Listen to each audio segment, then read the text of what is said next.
प्रारंभिक दोहे हैं वो 2 दोहे किए थे और उसके बाद की हमने एक चौपाई की थी। अभी हमको महात्मा जिनेश अंकल जी इस यात्रा पर आगे लेकर जाएंगे। सबसे पहले हम सॉरी जिनेश अंकल जी आपको चरण स्पर्श अंकल। सीताराम सीताराम सीताराम। आवाज मेरी आ रही है ना साफ? जी अंकल बिल्कुल क्लियर है।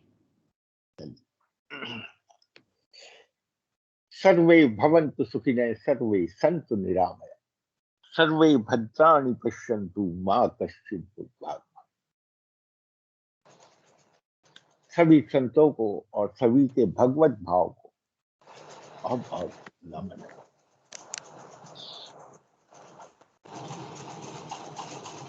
ये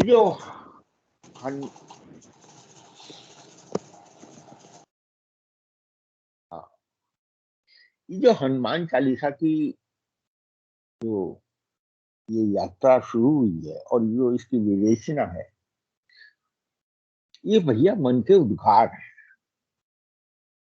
इसका ऐसा नहीं है कि कहीं मतलब मुझे कहीं से मैंने कुछ मिला है, जैसे संतों से सुना है, उस सबका सार रूप में हनुमान चालीसा किस रूप में लगता है, केवल उसका भाव है, उस भाव की अभिव्यक्ति है और भाव चिंतन से आता है।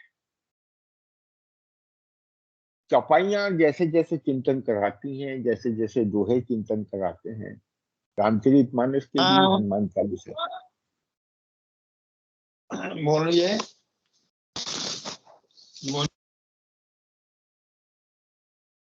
तो जैसे जैसे भी चिंतन आएगा मैं उसी तरह से भाव आपके सामने व्यक्त करता हूं। तो पिछली बार जो 2 दोहे हमने करे थे, तो 2 दोहों में हमने अपने को सही मायनों में तो तैयार किया कि हनुमान चालीसा को हम किस तरीके से अपने जीवन में ले सकते, जिसका मैंने प्रारंभ किया था पढ़ने से और पाठ करने से। अब देखिए, जब हम किसी चीज को कोशिश करते हैं कि बोध हो जाए, हमें बुद्धि से जो बोध तत्व है वो सब हमारे समझ में आ जाए। बोध होना क्या है? बोध होना है कि जिस समय हमारे जीवन में वो घटनाएं घटित होते हैं। तो मैंने पिछली बार पहली चौपाई पे जो छोड़ा था, उसमें आपको शायद मैंने कहा था कि पहली चौपाई में हनुमान शब्द, और ये हनुमान 4 बार आया है। जैसे 4 फल हैं, उसी तरह से 4 बार हनुमान। अब ये भगवान के पार्षद हनुमान जी जो हैं, वो सही मायनों में जैसे राम जी का समस्त कार्य हनुमान जी के द्वारा संभव है, और हमारी आराधना भी हनुमान जी के बिना संभव नहीं है, रामचरितमानस में तो खास तौर से। अब ये जो हनुमान शब्द है, इसके अंदर 4 बार इसका प्रयोग हुआ है, और 4 बार जो मुझे लगता है, चारों बार जो है ये चारों फलों को ही इंगित कर रहा है, धर्म को, अर्थ को, काम को और मोक्ष। अब जैसे पहली चौपाई के अंदर कहा गया है कि जय हनुमान ज्ञान गुण सागर और जय कपीस तिहु लोक। हनुमान शब्द का सीधा अर्थ है, हनुमान शब्द का अर्थ है जिसका मान का हनन हो चुका। और देखिए, मान मन में होता है, मान और कहीं नहीं। जो मन में हमारे मान की भावना होती है ना, उसको बुद्धि तो बल देती रहती है, बुद्धि तो उसके पीछे अहम का काम है।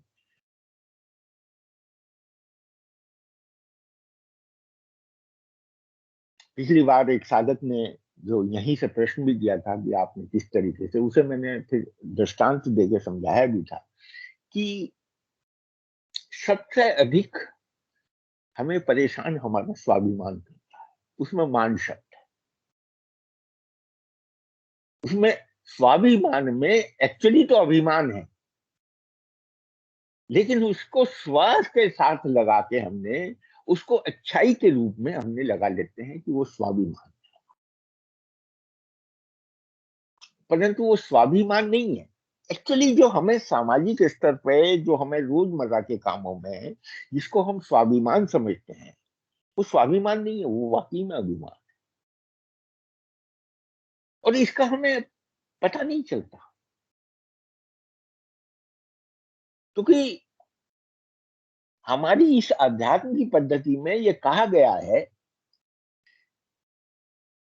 कि ज्ञान के अभिमान का तो पता चल जाएगा। मान लीजिए मुझे कुछ ज्ञान हो गया, तो उसका अभिमान का तो पता चल जाएगा, लेकिन अभिमान के ज्ञान का, अभिमान का ज्ञान नहीं होने का कभी। अभिमान को पता नहीं चलेगा कि तुझे कब अभिमान। इसलिए हमारी ईगो हमें दिखाई नहीं देती, हमारी ईगो दूसरों को दिखाई देती है।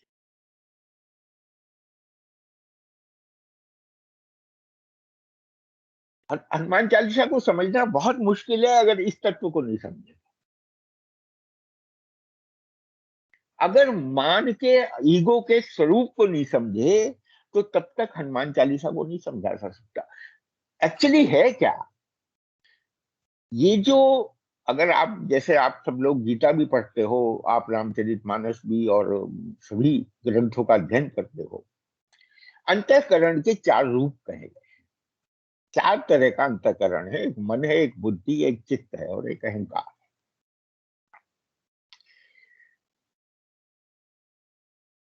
एक बार भगवान से प्रश्न किया गया कि हे प्रभु, जब आप जानते हैं कि ये अभिमान और अहंकार, इसे कुछ भी कह लो, जब यही सब चीजों के परेशानी की जड़ है, तो आप इसे समाप्त क्यों नहीं कर देते? भगवान ने कहा, बात तो तुम्हारी बिल्कुल सही है। हमारे शास्त्रों में जैसे 49 प्रकार के मरुत कहे गए हैं, कहा गया है ना, मरुत चले 49, जैसे सुंदरकांड में कहा गया था, उसको चर्चा भी करी थी सज्जन ने बड़ी अच्छी तरह से। इसी तरह से 59 प्रकार के मद भी कहे गए, 59, एक कम 60। भगवान ने कहा कि भाई, अगर मैंने ये अहंकार को समाप्त कर दिया है, तो सारे ही अहंकार समाप्त हो जाएंगे। और एक अहंकार तो मुझे बहुत प्रिय है, फिर वो भी समाप्त हो जाएगा, फिर मेरा और संबंध नहीं रहेगा भी जीव के साथ। भगवान से पूछा गया कि भगवान, आपको कौन सा अहंकार? अरण्य कांड के अंदर इसको एक चौपाई के अंदर हल्का सा स्पर्श किया है गोस्वामी जी ने, बहुत सुंदर तरह से। उन्होंने कहा है कि अस अभिमान जाई जनि भोरे, मैं सेवक रघुपति पति। उन्होंने कहा है, हे प्रभु, ये अभिमान भूल के भी मेरे मन से न जाए कि मैं आपका सेवक हूं। अब ये मैं कौन है जिसको सेवक कहा गया है इस चौपाई में? मैं सेवक रघुपति पति मोर, अस अभिमान जाई जनि भोरे। माने ये अभिमान, ये जो तत्व अभिमान का है कि मैं सेवक हूं, ये ना चला जाए। देखिए, पूरी सृष्टि से एक चौपाई पर आधारित, पूरा कर्मयोग इसके ऊपर आधारित, क्योंकि इसमें मैं शब्द को सेवक के लिए कहा गया। मैं कौन है?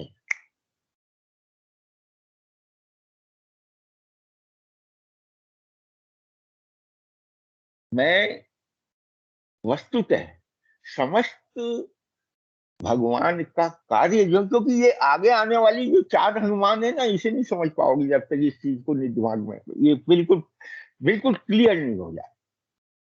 ये मैं केवल सेवा के स्वरूप के लिए पैदा किया है, क्योंकि अगर कोई है ही नहीं तो सेवा क्या करे? मैं को हूं मैं कहा जाता है, मैं को है मैं नहीं कहा जाता। परमात्मा को है के रूप में कहा जाता है कि परमात्मा है, लेकिन वही परमात्मा मैं के रूप में, हूं के रूप में आ जाता है, जिस समय उसे काम करने के लिए कहा जाता है।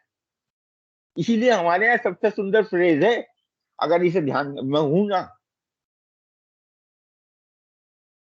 माने किसी को सांत्वना अगर देनी हो तो आप क्या कहोगे, भाई मैं हूं ना।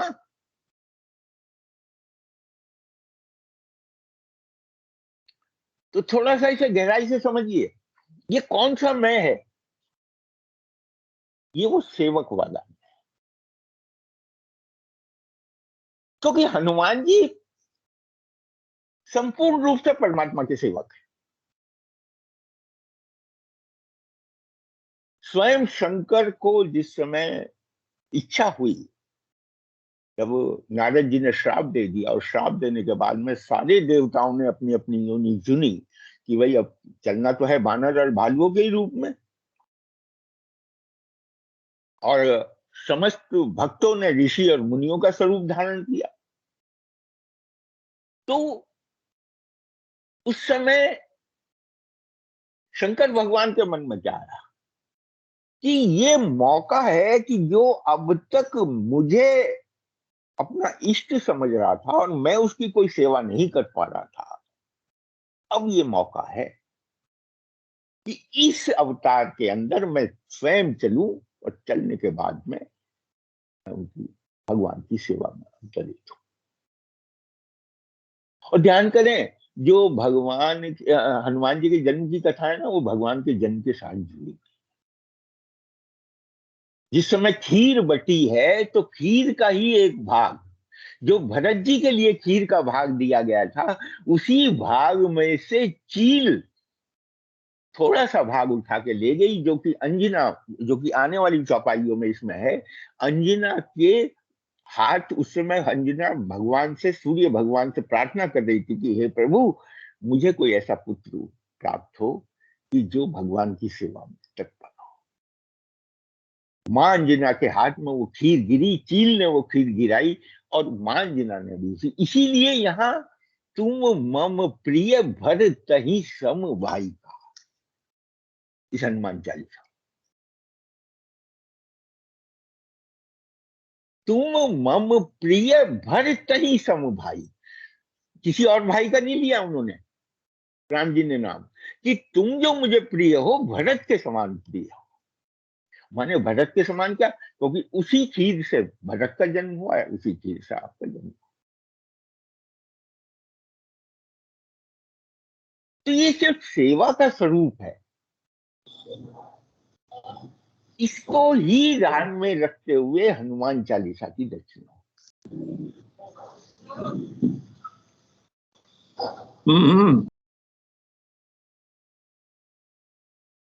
अब एक शब्द इसमें आया है, ज्ञान और गुण का सागर। ज्ञान क्या है, जैसा मैंने अभी कहा, समस्त ज्ञान क्या है, समस्त ज्ञान है जो हमारा मैं का स्वरूप है, उसका ज्ञान हो जाता है। क्योंकि जीवात्मा मैं से पहचाना गया है, परमात्मा तू से पहचाना गया। हम भगवान को जानने की कोशिश करते हैं, माफ करना, जितना समय हम भगवान को जानने की कोशिश करते हैं ना, अगर हम उससे 100वां हिस्सा भी अपने ऊपर जानने की कोशिश करें तो काम बन जाए।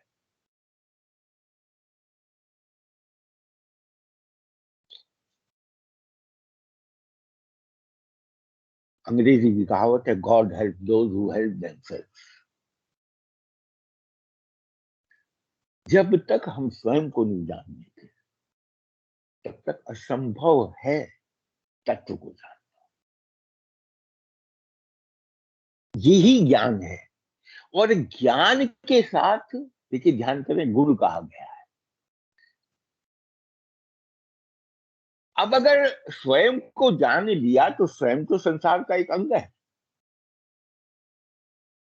और संसार त्रिगुणात्मक है, 3 गुणों में बंधा हुआ।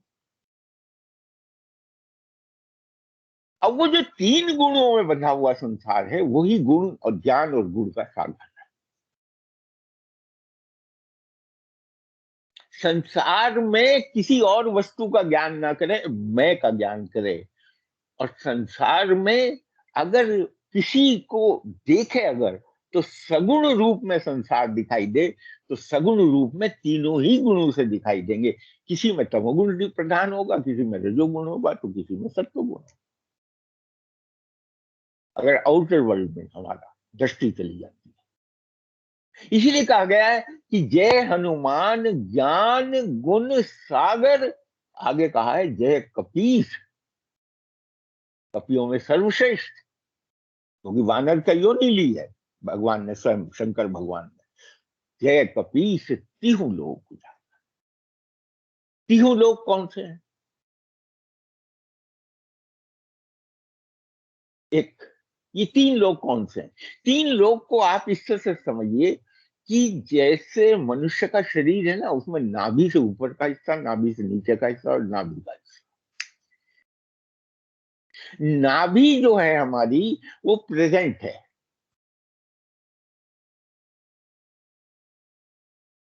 उसको समझ के चलिए कि जो प्रेजेंट टेंस है, वर्तमान काल। जो ऊपर का हिस्सा है वो फ्यूचर है, और जो नीचे का हिस्सा है वो पास्ट है। इसीलिए नीचे के लोक को पाताल लोक कहा गया है, और इही लोक को संसार का स्वरूप दिखाया गया है। और ऊपर के लोक को जो भी आप उसका नाम दो, एक लोक जो ऊपर है वो कहा गया। इन तीनों में उजियाला करेगा, क्योंकि ज्ञान और गुण का सागर। अब ये जो हनुमान शब्द है, हनुमान शब्द का सीधा संबंध अब भगवान की चार विभूतियों से है। अब मैं वो बात कह रहा हूं जो मुझे इसके अंदर, जैसे कहते हैं ना, जो मुझे दिखाई दे रही है इस समय। भगवान की चार विभूतियां कौन सी हैं? भगवान की चार विभूति हैं, एक नाम है, एक रूप है, एक लीला है, और एक धाम। यहां हनुमान चालीसा में एक हनुमान में नाम को उजागर किया है, और एक हनुमान में रूप को उजागर किया है, और एक हनुमान में लीला को उजागर किया है, और एक हनुमान में भगवान के धाम को उजागर।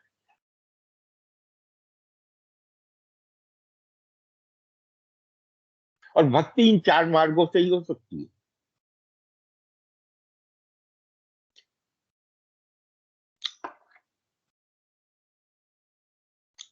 ये नहीं है कि चार में से कोई सा एक मिले। चार में से एक भी अगर मिल गया तो बाकी के तीन तो साथ हो लेंगे अपने आप, क्योंकि प्रथम नाम है। अब यहां हनुमान शब्द जो है वो भगवान के नाम का परिचय है। और नाम शब्द के अंदर ध्यान करना आप, नाम शब्द के अंदर नमन का भाव छुपा हुआ है।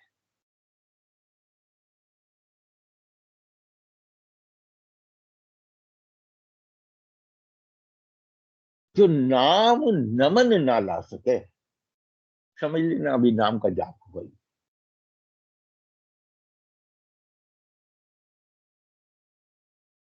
गुरु जिस समय नाम देता है ना, हमारे यहाँ तो खैर मैं तो उसी पद्धति से निकला हुआ हूँ कि नाम मंत्र ही देते हैं, बाकी सबके अलग अलग हैं। क्योंकि आगे आने वाले उसमें जय जय जय हनुमान गुसाई और कृपा करो गुरुदेव की नाई भी कहा गया, वहां भी हनुमान शब्द है, वहां उसको व्याख्या उस तरीके से लेंगे। यहाँ जो हनुमान है, यहाँ नाम के रूप में है।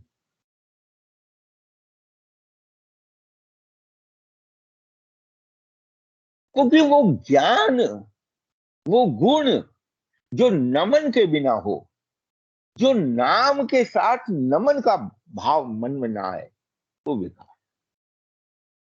इसीलिए उसको सागर था।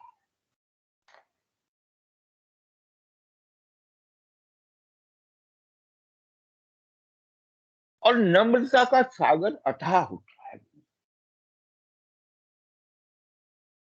ये बात हमेशा मैंने तो अनुभव से सीखी है। अथाह सागर, क्योंकि दो में विरोधाभास है। अभिमानी को नम्रता नहीं हो सकती, नम्र नम्र व्यक्ति को अभिमान नहीं हो सकता। जिसके मन में मान की भावना होगी वहां नम्रता नहीं हो सकती, और जिसके मन में केवल और केवल नम्रता की भावना होगी वहां मान स्पर्श भी नहीं कर। भक्ति मार्ग के अंदर तो सूत्र है ये कि सबसे पहले एक परमात्मा के अहम के अलावा जो अहंकार का स्वरूप है, जो परमात्मा का है, जो है स्वरूप है, बस वही अहम। परमात्मा ने वो है स्वरूप को ही हूं के रूप में मैं के साथ जोड़ा है। परमात्मा है इसलिए मैं आया है। उस है ने इस मैं को उत्पन्न करके उसको हूं के साथ जोड़ा है, क्योंकि मैं सेवक हूं। वो बीच का शब्द हम भूल जाते हैं, सेवक, वरना कार्य नहीं होगा। जिसके लिए हमें जीवन मिला है, जो कारण शरीर मिला है, वो कार्य कैसे होगा?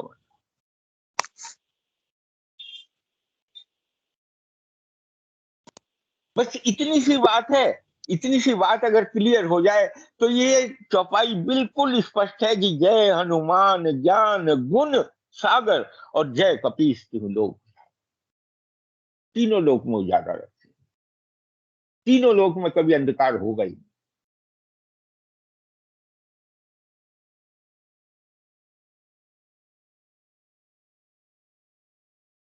क्योंकि नीचे से नीचे चले जाओगे वहां भी भगवान का प्रकाश मिलेगा, ऊपर से ऊपर चले जाओगे वहां भी प्रकाश मिलेगा, और जो है वो हर समय प्रकाशमान स्थिति।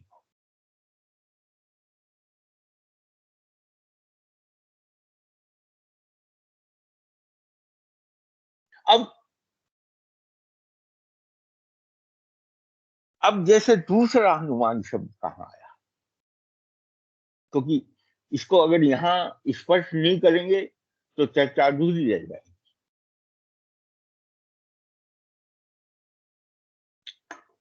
दूसरा हनुमान शब्द आता है संकट ते हनुमान छुड़ावे, मन क्रम वचन ध्यान जुड़ा।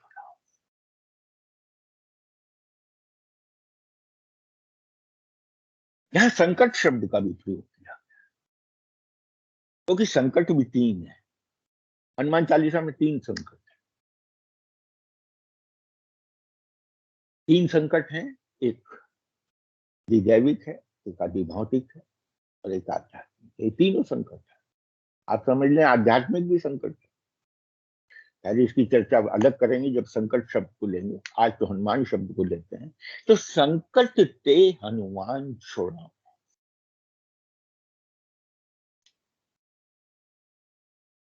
हनुमान जी क्या छुड़ा देते हैं? संकट को। और संकट जीवन में कुछ है ही नहीं, हमारे प्रश्न ही है, हमारे संकट है।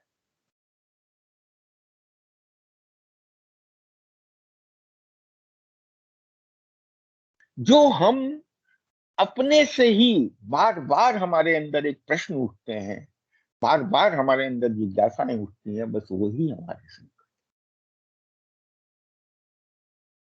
संकट क्यों उठते हैं? प्रश्न क्यों उठते हैं? प्रश्न उठते हैं भैया केवल एक कारण से, केवल और केवल एक कारण है प्रश्न,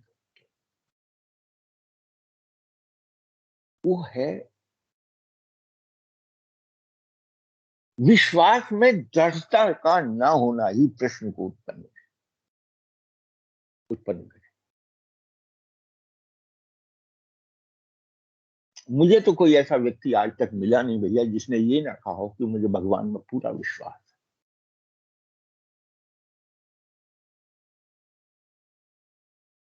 लेकिन अगर परमात्मा में भैया पूरा विश्वास है,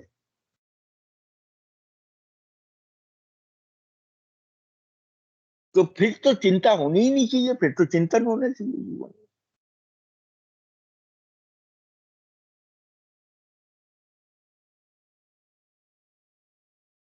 अब समझ ये नहीं आता, ये जो चिंता है यही तो संकट है।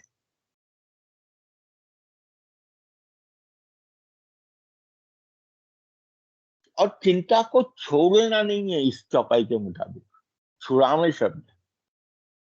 बोले बस तुम्हें क्या करना है, मन क्रम वचन ध्यान जोड़ लाओ, ध्यान कर दो बस। बोले इस ध्यान की बात नहीं करी इन्होंने, ये जो ध्यान लगाएगा। यहाँ क्या है कि अपने मन पे, कर्म पे और वचनों पे, तीन पे ध्यान देगा। क्या तीनों एक लाइन में है या नहीं है? ऐसा तो नहीं मन में कुछ और हो, वचन कुछ और हो और कर्म कुछ और।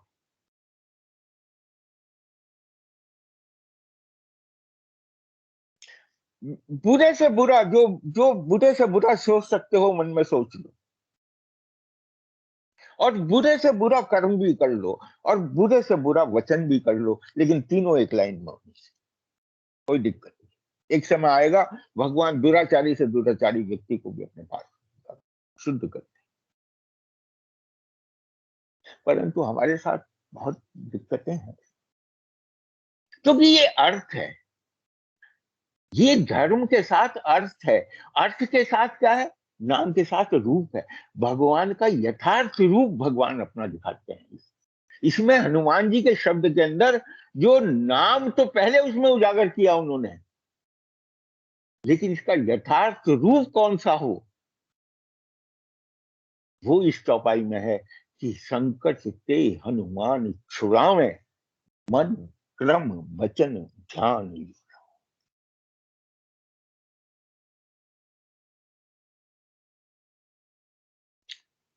और बिल्कुल सिंपल है।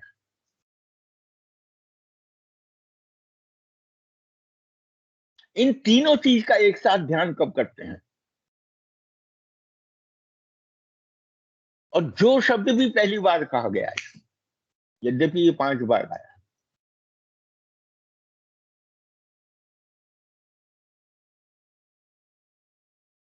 आप सोचो, कभी कभी एकांत में बैठ के देखो कि क्या हमने कभी अपने मन और वचन और कर्म, जब जो अच्छा, ये तीनों हर समय सक्रिय रहते हैं,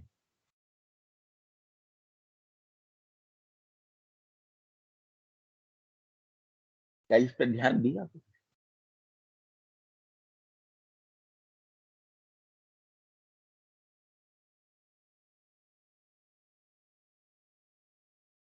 ये वो संकट है जिसको भगवान छुड़ा देते हैं।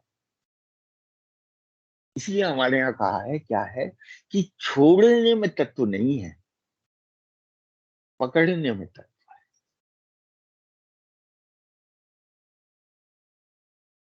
आप किसी दूसरी चीज को पकड़ने की कोशिश करो, पहली वाली अपने आप छूट जाए, निश्चित रूप से, क्योंकि उंगलियां दो ही हैं।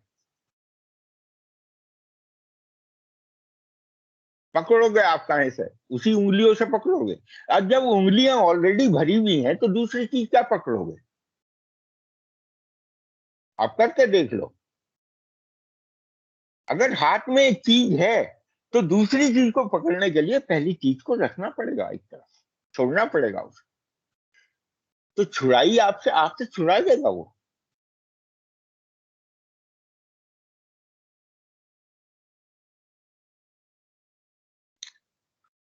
जिस दिन हनुमत तत्व के इस स्वरूप को हम समझ जाएंगे, जो नाम के रूप में, यथार्थ रूप में हमें दिखाया,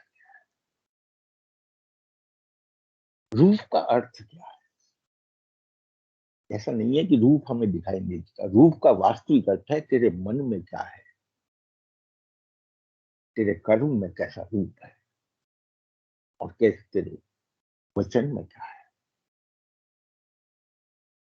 क्या हमारा पूरा स्वरूप इन तीन चीजों में नहीं है? बाहर आ जाता है तीन चीजों में पूरा स्वरूप। जरा सा वचन बोल दो आप, जो आपके मन की भावना होगी संपूर्ण बाहर आ जाए।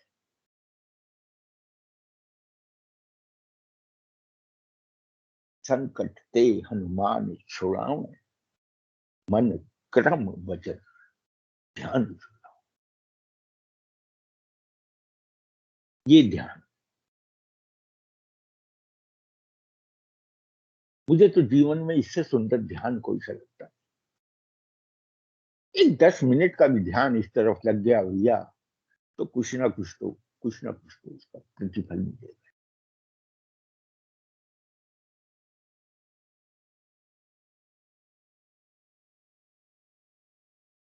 इसीलिए भगवान क्या कहते हैं, निर्मल मन सो जन मोहि पावा, मोहि कपट छल छिद्र न भाव। भगवान को प्राप्त कौन करता है? यद्यपि वो प्राप्त है, लेकिन उसकी प्राप्ति का अनुभव कौन कर पाता है? वो जो निर्मल मन का। और निर्मल मन का क्या लक्षण है? इसमें कपट छल और छिद्र तीन न हो। कपट शब्द को बहुत सुंदर तरह से कहा।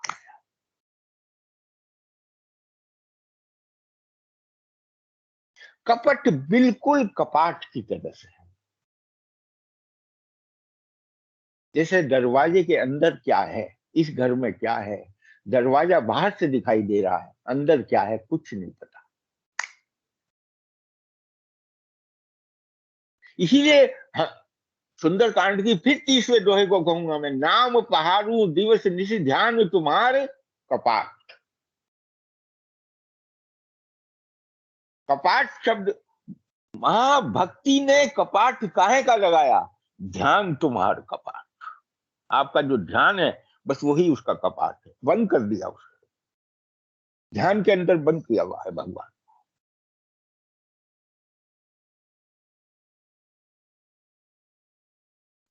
कपट का कपाट लगा हुआ होता है।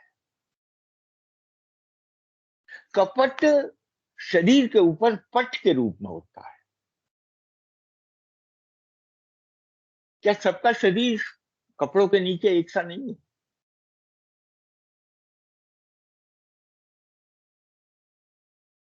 परंतु भिन्न भिन्न प्रकार के पट, भिन्न भिन्न प्रकार के वस्त्र, सुंदर से सुंदर वस्त्र हम बाजार से खरीद के लाते हैं, अब कुछ डिफरेंट लगने के लिए। इसका अर्थ मैं ये बिल्कुल मत समझना कि मैं इन चीजों का वो नहीं हूं।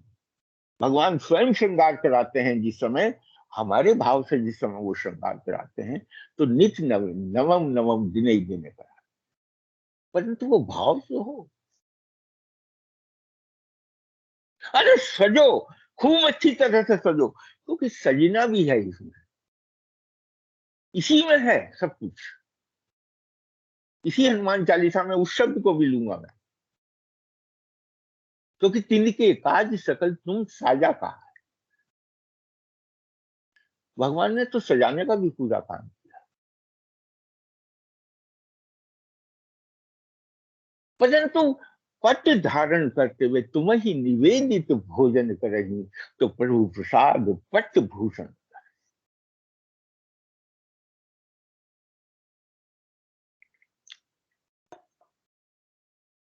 भोजन भगवान को, जो भोजन रखा गया है वो नैवेद्य के रूप में रखा जाता है, निवेदित। पंडित लोग नैवेद्य अर्पण कराते हैं, निवेदन है भैया। हम कर भी क्या सकते हैं भगवान? निवेदन ही तो कर सकते हैं। प्रसाद के रूप में जब पट को धारण किया जाता है, तो वो कपट से मुक्त कर देता है।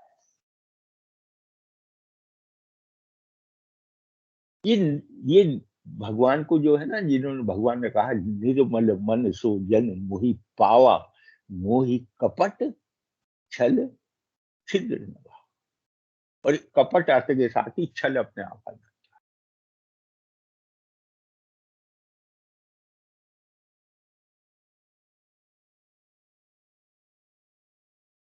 तो दूसरी चौपाई जो है, संकट ते हनुमान छुड़ावे, मन क्रम वचन ध्यान। ये भगवान का यथार्थ रूप को इंगित करता है। तीसरी चौपाई लेंगे अब, जो हनुमान शब्द की है, वो है जय जय जय हनुमान गुसाई, कृपा करो। 3 बार जय शब्द कहा है।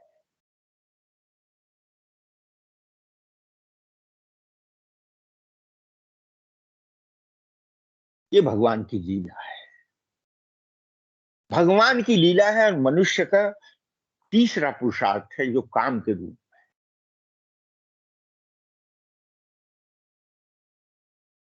मनुष्य की समस्त कामनाएं कर्म को, प्रारब्ध को, कर्म को निर्धारित करती, क्योंकि मनुष्य का समस्त कर्म जो है ना कामनाओं के ऊपर आधारित।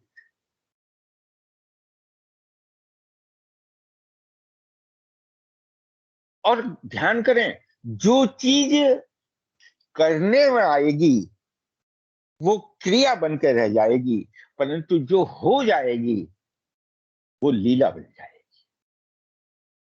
बस इतना ही भेद है।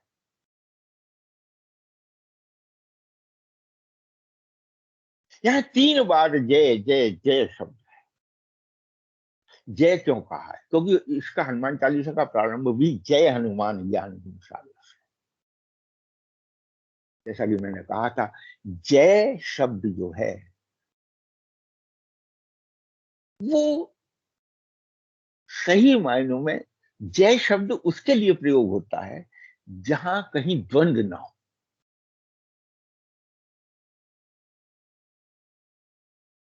बस उसी भाव की जय है जहां द्वंद्व ना हो। जहां द्वंद्व होगा ना तो वहां तो जय नहीं रह जाएगी, वहां तो विजय प्राप्त करनी रह जाएगी।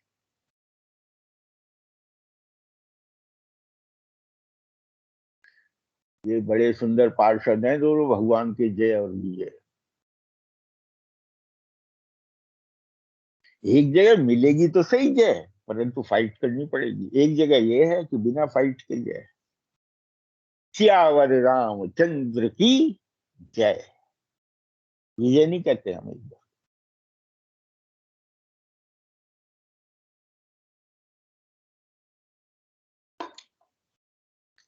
और गुरु तो भाई, गुरु तो तत्व ऐसा है कि तीनों स्थितियों को, तीनों को, त्रिगुणात्मक संसार को, सबको, तीन में जो जो चीज तीन में है, सृष्टि समस्त तीन में है, सर्जन पालन विसर्जन, हर चीज जो तीन में है वो गुरु का स्वरूप है। इसलिए भगवान शंकर को शुरू में ही वो स्वामी जी ने गुरु कहा है, विश्व गुरु है। और इसी गुरु के रूप में शंकर स्वयं केसरी नंदन, शंकर सुवन शब्द शायद ये नहीं है, शायद ये एक्चुअल शब्द जो है, शंकर स्वयं केसरी नंदन तेज प्रताप महादेव।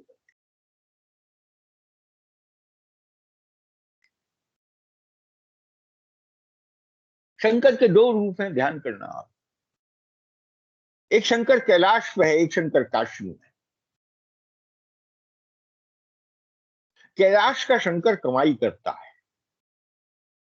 खूब कमाता है, और काशी का शंकर उस कमाई को बांटता है। कैसे? कमाई कौन सी है हमारे जीवन की? राम नाम की। ध्यान करें कि कैलाश का शंकर विश्व गुरु के रूप में कैलाश के ऊपर बैठ के केवल राम नाम का जप करता है।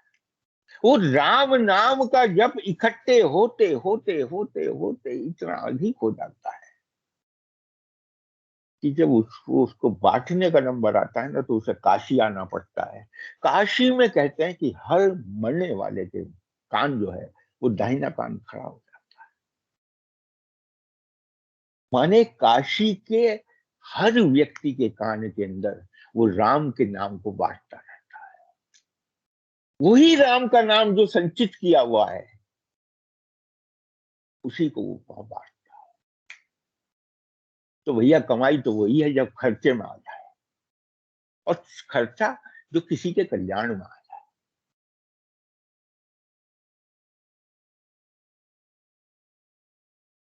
ये उस गुरु का स्वरूप है, ये वो लीला है उसकी।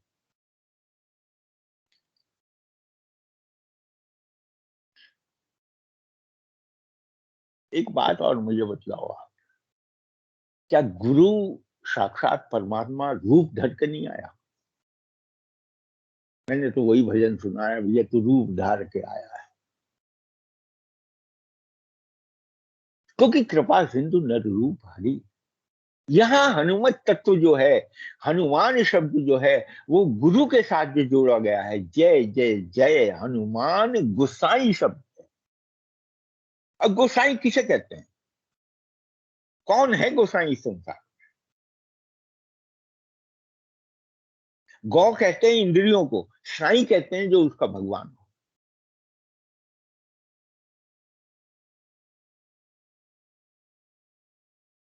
जो समस्त पंच कर्मेंद्रियां और ज्ञानेन्द्रियां उनका समस्त, जो जो उनको सही मायनों में उनको रास्ता दिखाए, वही तो गोसाई बन सकता है। जय जय जय हनुमान गोसाई, कृपा करहूं और कैसे गुरुदेव की नहीं। अगर जीवन में कभी किसी को गुरु ना हो, कभी अगर ऐसा हो, एक गीता में भगवान ने जैसे कृष्ण वंदे जगत गुरु कहा गया है, ऐसे ही हनुमान चालीसा के माध्यम में गोस्वामी तुलसीदास जी ने हनुमान जी को भी गुरु रूप में स्वीकार किया है। और सबसे बड़ी बात यह है कि ये वो गुरु है जो सब कुछ सिखाने के बाद करके सिखाएगा।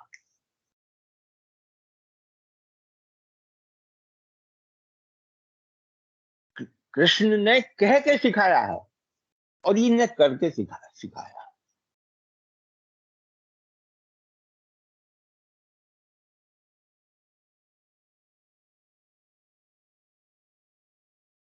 जय जय जय हनुमान गोसाई, कृपा करो गुरुदेव।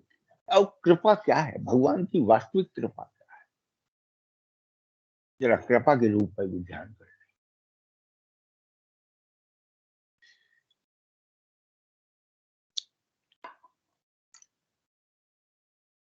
किस चीज को कृपा समझते हैं? क्या संसार की उपलब्धियां भगवान की कृपा है? हाँ, हो सकती है किसी के लिए,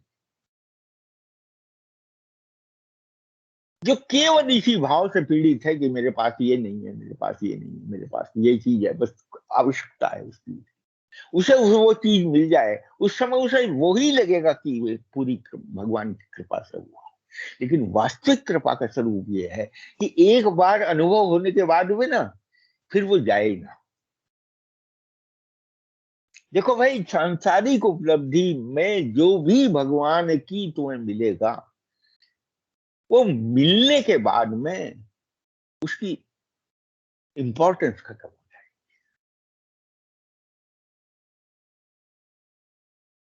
लेकिन भगवान की कृपा वो है कि मिलने के बाद उसकी इंपॉर्टेंस शुरू हुई। यहां घटेगी नहीं इंपॉर्टेंस, यहां दिन प्रतिदिन इसकी इंपॉर्टेंस बढ़ेगी। क्योंकि इसी को कहा है गोस्वामी जी ने, अति हरि कृपा जाहि पर हो, तो पाव देह यही मार्ग।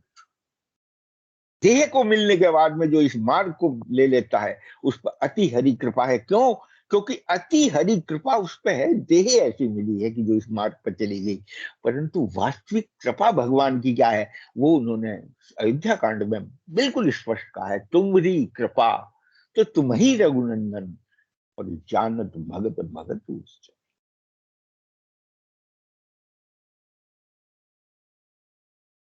भगवान की कृपा, भगवान के अतिरिक्त कुछ है ही नहीं, चाहे उसके नाम में हो, चाहे रूप में हो, चाहे लीला में हो, चाहे उसके भाव में। क्योंकि चर्चा होगी तो इन्हीं चारों चीजों की होगी। सत्संग में और कोई चर्चा हो ही नहीं सकती इन चार के अलावा, असंभव है।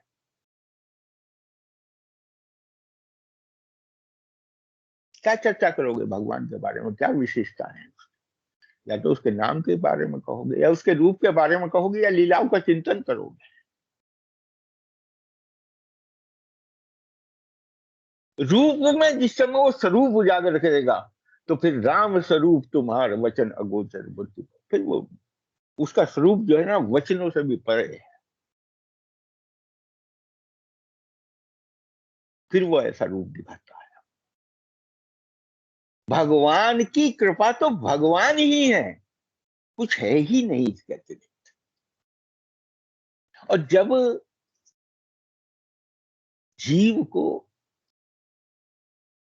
जब कुछ और सूझता नहीं, एक स्थिति होती है जब कुछ और संसार में कुछ और नहीं सूझता, तब उसे भगवान दिखता है। एक स्थिति होती है जब भगवान में जब उसको वास्तविक भगवान दिखने लगता है, तो फिर संसार में कुछ नहीं दिखता।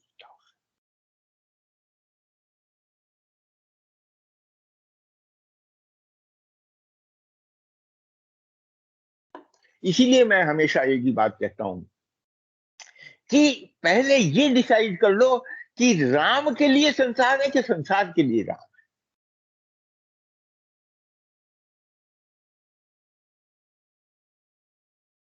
यहां से प्रारंभ होगी भगवान की निष्ठा का। ये गुरु तत्व ऐसा है कि जो दिखाएगा तो यो कि संसार के लिए राम की आवश्यकता है, परंतु वहां छोड़ेगा नहीं आपको। वो ले कहां जाएगा कि सारे राम के लिए संसार आवश्यक है। संसार, वो लोग तो बहुत जो संसार को छोड़ने की बात करते हैं ना, मैं समझता हूं वो ना भगवान को समझे ना संसार को समझे। अच्छा, संसार छूट जाएगा तो क्या सत्संग मिल जाएगा आपको? क्या मंदिरों का दर्शन मिल जाएगा?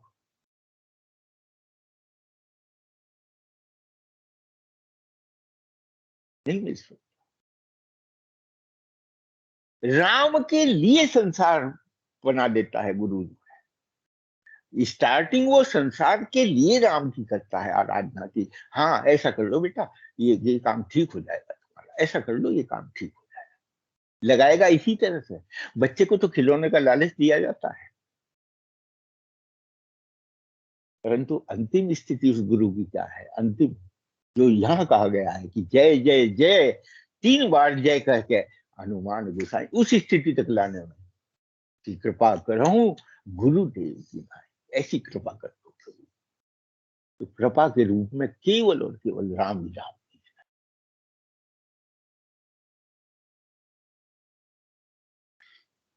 चौथा और अंतिम हनुमान, जो यह पढ़े हनुमान चालीसा, तो हो है सिद्ध साखी गौरीसा।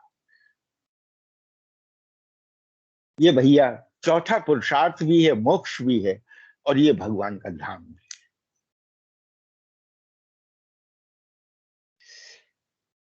हो ही शब्द है इसके अंदर। हो ही शब्द में क्या होना है ये बताइए। जीते जी क्या होना चाहते हो? इसमें तो सिद्ध शब्द है, क्योंकि सिद्धि साधन से आती है। समस्त सिद्धियां साधन के अधीन है।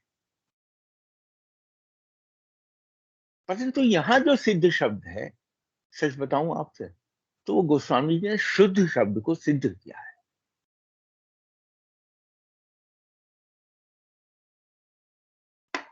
मोहे सिद्ध साखी गौरी का। हमारे यहाँ संत समाज में जिस समय चावल को पकाया जाता है, तो चावल को पकाने में कहते हैं जाओ भैया इस चावल को सिद्ध कर लो। सिद्ध करने का अर्थ है कि चावल को मंदी मंदी आंच में पका के उसे, उसकी प्रक्रिया है पूरी। अब चावल को पकाने की क्या प्रक्रिया है कि आप चावल डब्बे में से निकालेंगे, धोएंगे पहले उसे। जब तक उसमें पानी गंदा दिखाई देता रहेगा तब तक उसे धोते रहेंगे, धोते रहेंगे, धोते रहेंगे, जब तक बिल्कुल निर्मल जल में नहीं आने का। तो सिद्ध करने के लिए देखिए ध्यान करें, पकाना पड़ता है, और पकाने के लिए पहले शुद्ध करना पड़ेगा। तो शुद्ध हुआ ही सिद्ध हो सकता है। जब उसमें मल नाम की चीज रहे ही नहीं, तब ही वो सिद्धि को प्राप्त होगा। अब सिद्ध कैसे हुआ? चावल लिया, रेशो प्रोपोर्शन में पानी भी डाला, उसमें चावल भी डाला, पकने लगा। आंच को तेज नहीं किया, मंदी मंदी आंच में उसे पका रहे। और बीच बीच में क्या कर रहे हैं कि चावल को उठा के दबा के देखते हैं ये पूरी तरह से सिद्ध हुआ या नहीं हुआ, कहीं ऐसा तो नहीं अधकचरा रह गया।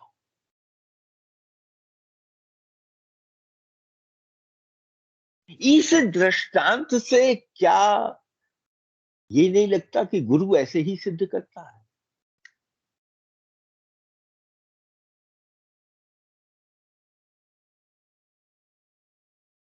देखिए, मेरे गुरु कहा करते थे, बोले बेटा भोजन का और भजन का, पके हुए का तो आनंद है और पचने के बाद मजा आता है।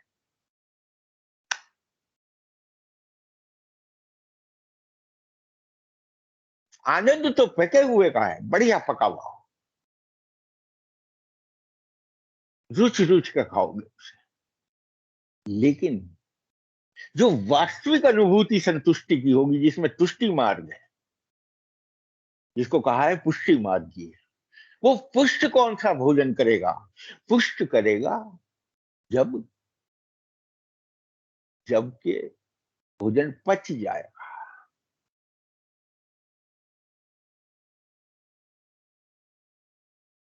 अब ये तो पचा हुआ भोजन जो है ये शरीर को लगता है, लेकिन पचा हुआ भजन जो है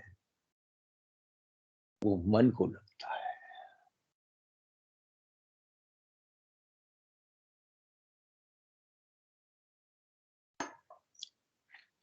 भोजन और भजन की एक सी विधा है, बिल्कुल चलेगी और निश्चित रूप से आपको आपके धाम में पहुंचाएगी। धाम कौन सा है? मोक्ष का द्वार। मोक्ष को चार तरह से कहा गया है। या तो ये सालोक्य होगी, या सारूप्य होगी, या सायुज्य होगी, या सामिप्य होगी। अब देखिए, नाम के रूप में ये अत्यंत समीप है, इससे ज्यादा समीप नहीं हो सकती। नाम से ज्यादा समीप कोई सी चीज नहीं है आपके। ये नाम सामीप्य मुक्ति है, रूप सारूप्य मुक्ति है, उसके रूप में ही सब कुछ है। उसकी लीला सायुज्य मुक्ति है, और उसके साथ में निवास करना, हर समय ये महसूस होने लगे मैं उसके धाम में हूं, मैं मुक्त हूं, बिल्कुल मैं उसके धाम में हूं, ये आपकी सालोक्य मुक्ति है।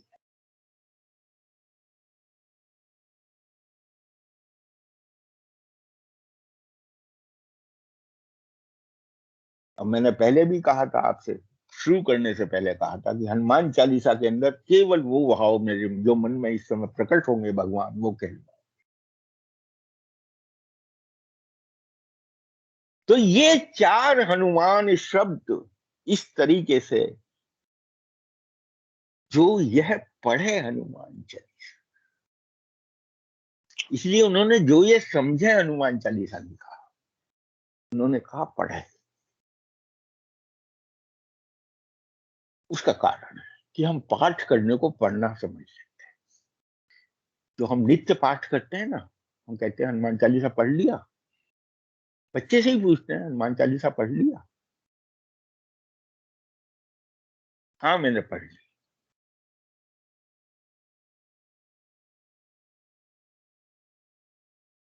यद्यपि उस बच्चे से अगर इतनी वार्ता, इतनी चर्चा, इतनी गहन चर्चा इसे जैसे कि अब हुई है, करेंगे तो बेकार, उसमें नहीं समझ में आए। लेकिन वही है ना, जिस समय भगवान बल भी देते हैं, आत्मबल देते हैं, बोध भी देते हैं बुद्धि के अंदर, और विनय वाली, नमन वाली विद्या भी दे देते हैं, क्योंकि विकार से हरण करेंगे। ये पंच विकार हैं हमारे, विकार बाहर खड़े हैं। हरहु व कलेश विकार कहा। विकार कौन से हैं? पंच विकार है, काम क्रोध मद लोभ मोह।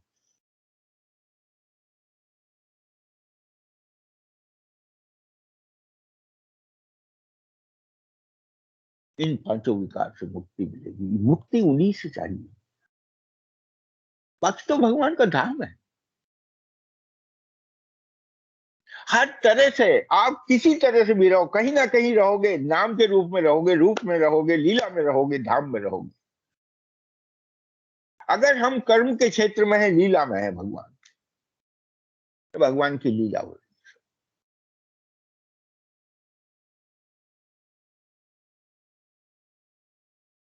बुद्धि का प्रयोग बोध से होगा, रूप के स्पष्टीकरण। अत्यंत समीप, सबसे पहले जो हमारे सबसे पहले स्टार्टिंग होती है, भगवान का नाम करता है।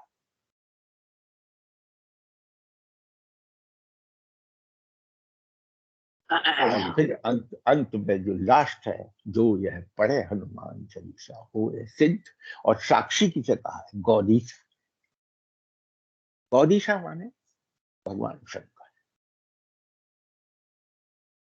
गौरी और शंकर दोनों का सम्मिलित रूप गौरीशा है। ये दोनों अर्धनारीश्वर के रूप में एक दूसरे के साथ। इनको दोनों को अलग नहीं किया गोस्वामी जी ने। इसमें बोले मैं एक शपथ लेके गौरीशा की कहता हूं, गौरी शंकर की शपथ लेके कहता हूं। लोग कहें की शपथ दिलाएंगे? गंगा जी की, गंगा जल की हाथ में रखवाएंगे, पुस्तक रखवा देंगे। ये वो कहते हैं जिसने गंगा स्वयं धारण कर रखी है, और जिसने आधे शरीर में गौरी को स्वयं को स्थान दे रखा है, जो पूरी प्रकृति को चलाने वाली है, जो भगवान की माया है पूरी, वो आधे शरीर में है।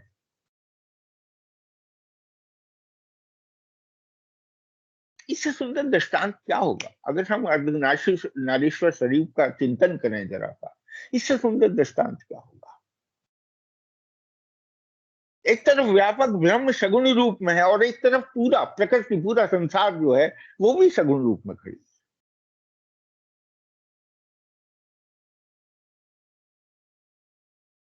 और कहीं बीच में भेद नहीं है, बिल्कुल एक दूसरे से मिले।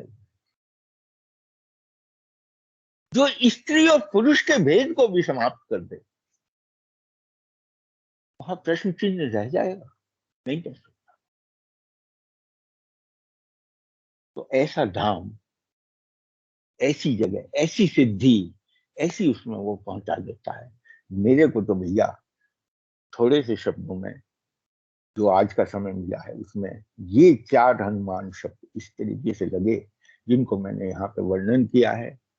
बाकी फिर मैं आपसे कहूँ कि मेरे से वाकई में कहीं ना कहीं भूल हुई होगी, क्योंकि मनीषी होगी, बहुत ज्ञानी होगी सभा, ये अपनी भूल का प्रायश्चित करने का भी अवसर दें और क्षमा करें। सीताराम, सीताराम, सीता।